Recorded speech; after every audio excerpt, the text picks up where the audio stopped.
You know, when we tell you on the show about people that have appeared before our wonderful royal family, it's always about, of course, the people that were lucky enough to be presented. And it is an honour, particularly back in the golden days of Hollywood and, of course, British entertainment. There was no fee, there was no television at all at the time, and there were only snippets actually replayed on radio, not the full show. But of course, everybody wanted to appear in front of royalty for that magical picture, which was far bigger than any publicity machine that Hollywood or indeed the UK could dream up.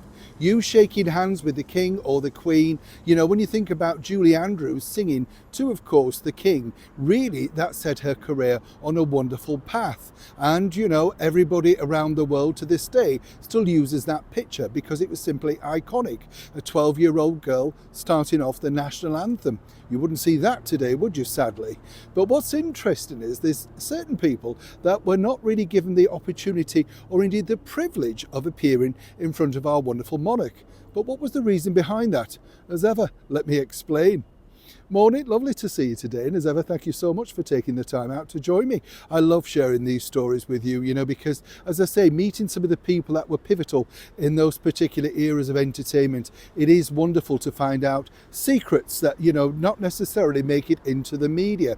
I was lucky enough, to meet the boss of the Royal Variety performance at the big heyday, in fact, Bernard Delfont. He was the man that really made stars of everybody. And then in the latter day period, lucky enough to have a show of mine attended at the London Palladium by none other than the London Palladium manager himself, John Avery, a man who'd welcomed many royal guests to that wonderful theatre. So you can understand the sort of conversations over cups of tea that we shared with some wonderful stories, hence the reason I'm able to share them with you now.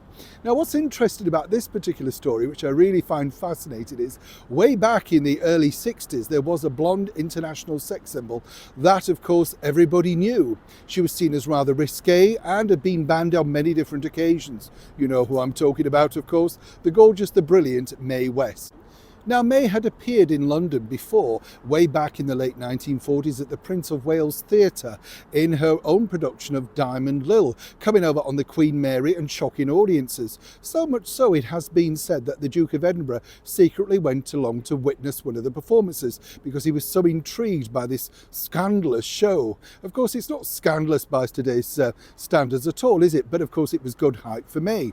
Many fans of Mae West know that she was banned way back from her own show on Broadway, got put in prison for 8 days, all marvellous publicity for Mae, and of course then went on to become the Queen of Paramount Movies. Later on, though, she found it very difficult to get any work. Not that she needed it, she was a very wealthy woman, all thanks to property investment. But in 1963, things could have been rather different.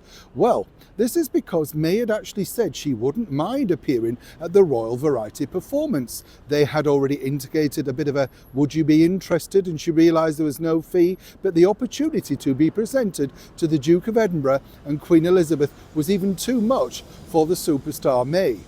But things went slightly wrong.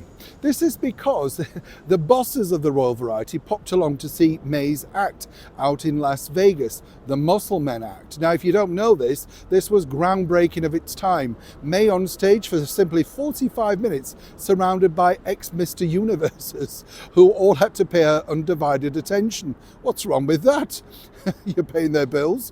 Now, what's interesting here is that she said, well, look, why don't I do a little excerpt from that particular show? They apparently found it too risque. And the final nail in the coffin, and this could have happened, in fact, in the 50s for Mae, was simply that she appeared on the person-to-person show, Ed Murrow, to promote her autobiography. And apparently so scandalous was this interview, it was never aired. Shocking when you think. But again, that's exactly what Mae thrived on. Now, fast forward 1963 and things were slightly different. This was a different era, and of course it was the swinging 60s. Mae thought that she would definitely be in at this point. But at the 11th hour, negotiations fell flat, seemingly because they felt that this was going to be too risque, and Mae apparently wasn't too keen to share the script that she was going to be performing in front of royalty. Everybody had to.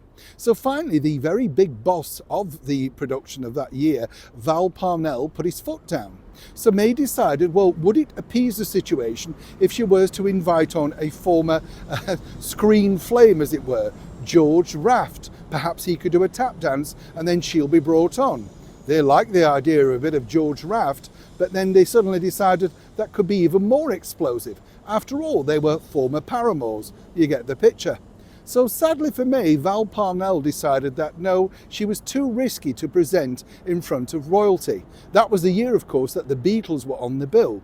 And very quietly, very discreetly, without a word of mention of course, to another Hollywood star, Marlene Dietrich was quietly replacing Mae.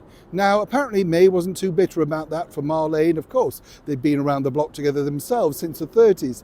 But it must have been very hurtful for her to find that even at the ripe old age of 60 odd plus, seemingly people found her too controversial. And Mae never did get the opportunity to press flesh with, of course, Queen Elizabeth, or indeed meet the Duke of Edinburgh, who apparently was a true inside fan. Neil Sean in the very heart of London.